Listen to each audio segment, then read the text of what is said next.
all his products are I have to ask him. That's attached to something else. And the snippers of the snippers would be a captain skipper. So why am I scratching my armpits in front of the camera? So the professor said to Henry the Snip, it doesn't matter if you have to, every time you go to Mars or the moon, you have to get snipped. There's no reason for reading the newspaper and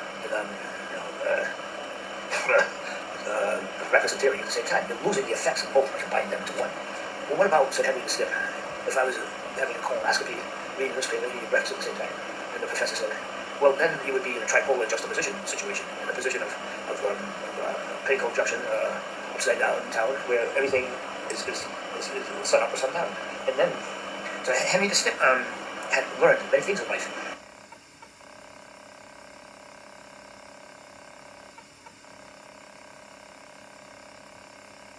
Okay, I'm just going to go off the cuff now. I'm completely off the cuff. You know. So there once was a man named Henry the Snip, and he was at Bliss Brothers, and he was told by his professor, he said, why do you drink and eat breakfast in theory and read the newspaper at the same time? And Henry the Snip said, well, I'm an astronaut, that's just the way we do things. Well, the professor said, well, but don't you know you're lessening the enjoyment of the breakfast in theory and the reading of the newspaper by combining the two, not combining, you're combining the two. So Henry the Snip said, we're coming back from the big bushy moon in the sky. There were like 2 or 3 of us, and they told us before we went. Now we had families by that time. The kind of like was, it's comparable to a woman getting a tube side. So that especially due to political to say before you go to the moon, every one of you must get snipped. And the professor said, so that's why you read the newspaper and breakfast at the same time. And Henry the Snip said, listen, I'm just doing what I'm told to do.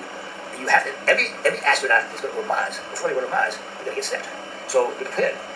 Now, we were told by our, what's this? Is this something here? Something here? Something here. Let's see this. It's not snipped, so let's see. What's this? Oh, you did the same thing, my brother. Warning. I can take the button so I'm not going to battery. I can't take the button. What does it do there?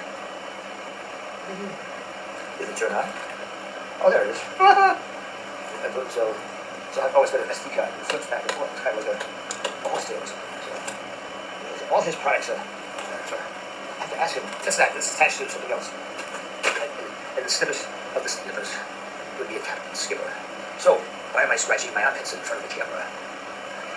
So the professor said to Henry the Snip, it doesn't matter if you have to, every time you go to Mars or the moon, you have to get snipped. There's no reason for reading the newspaper and breakfast and theory at the same time. You're losing the effects of both by combining them into one. Well, what about, said Henry the Snip, if I was having a colonoscopy, reading the newspaper, eating breakfast at the same time? And the professor said, well, then you would be in a tripolar juxtaposition situation, in a position of pinnacle junction, upside down tower, where everything is sun up or sun down. And then, so Henry the Snip had learned many things in life. He had learned many things from his wisdom. This is what one of the things that Professor knows Henry. And he must tell you, Henry the Snip, that you never get yourself snipped. No matter how many kids you've had, how many times you've entered the music room and played with the puppet. No matter how many, you could have millions and millions of scattered little jack rats all over the world. You don't get snipped. The reason is because why? Why is the reason? Why would you not get snipped? Now think for a minute. Why is the tubing of the the tubing of the tubes not available in this realm of existence? If the tubing of the tubes is not acceptable, why is the snipping of the snip not acceptable? You know why? Henry the Snip said, I know why. But I'm not a Christian, so I don't care. I'll get snipped anytime I want to. But the Christian God is your God, and you're allowing yourself to be snipped. You know what happens when you get snipped? I'll tell you, said the professor. You lose your pizzazz. Henry the Snip looked at him. How can I lose my pizzazz just by being snipped? And the professor said, take an example. If you ever had a cat or a dog, well, it's not exactly, they don't exactly get snipped. It's something else. They get more of a clipping. It's different from a snip. It's more a lot easier. Well, that happens. No, it's not that. That's not what I'm talking about. It's something else. It's something else that happens. The cosmos is less enjoying their beneficial claimage of habituating chivalry, dignity, and joyous festivities all around and everywhere. In other words, you lose a sense of your creative powers, your strength, your reserve, and you lose something within the self that people saw before. You're a little dull of hands now, Henry the Snip. You just don't have the same ring to your phone. You don't have the same verse to your poem. Henry the Snip, you get out of bed a little too late in the morning. You flop down back into bed a little too early in the night. And Henry the Snip, you shouldn't have done this. It's not a thing that a man believes in, destiny in heaven where nobody is everything angel been snipped. So Henry the Snip said, we will continue this conversation later when we take the train. So, take the train to see the rising of the Snip's soldiers. The rising of the Snip soldiers. Where are they located? Well, they're up in Arashad right now. We have everyone in Arashad has gathered to form an alliance of the Snip. Snip deputized to the Snip, and this is what we're forming. And how you finance the Snip with confusing me, Professor. I've been on transit. Are you serious? You've been snipped and you're on transit. Well, because Henry the Snip was not baffled. Well, you give him the gift of endowment. You could go to a college, you could go to the moon spas, and you give the endowment to the and you're snipped.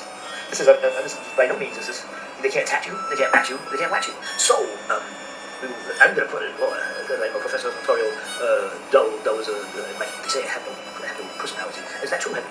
And Henry looked at the professor and he saw gargoyles, massive cathedral windows. He saw the Sistine Chapel at the top of the church, Michelangelo's masterwork a lot. He saw it naked as a roebuck David, with this robe over his shoulder, naked as a beehive and quadrophonic stereo mix. He saw cities popping out of the ground. And he looked at the professor and he said, "What I see in you is what Kierkegaard described as a man of repetitious rhetoric, which is different from the poetic, according to Lakoff. But Lakoff's not right," said the professor. And the professor bloomed his excuses, and he turned into a carbonated mixture of Steve Baker, Lakoff, and a bunch of others, and they plumed together, and they become one. And they said to Henry the Snip, they said, "Now you know who I am. Now you understand." And Henry said, "I don't believe, I'm a Christian now, but you've been snipped. I don't care, I'm a Christian." Well, I'm telling all of you, you took the time, you're snipping your snips of the snipped. It should be, along with a decent amount of sincerity. And there we have it. So these episodes will continue because I don't have the heart to write negative stuff. We just have joyous festivities, we care for each other, we love each other, and we salute to one another, and we do great things for each other. And this will be the new world. Then we get to the ultimate snippery, which will be coming soon. Let's see, should I leave Henry the Snip as a continuing weekly character? Or should I diverge and process harmonies of gyrational discourse and send him on his way? I think he hasn't been fleshed out yet as a character. So next time we will flesh out Henry the Snip, give him more dexterity of personage, and we will continue this series and find out where it leads us to reach road of armpit scratching. And, you like? Now, what they do when they snip, I'm not sure. They put the light down the tongue. Because they have to look for dribblets of. Now, this is bizarre. But right down the tongue, it should give you a matinee ticket back if you don't get at least a local.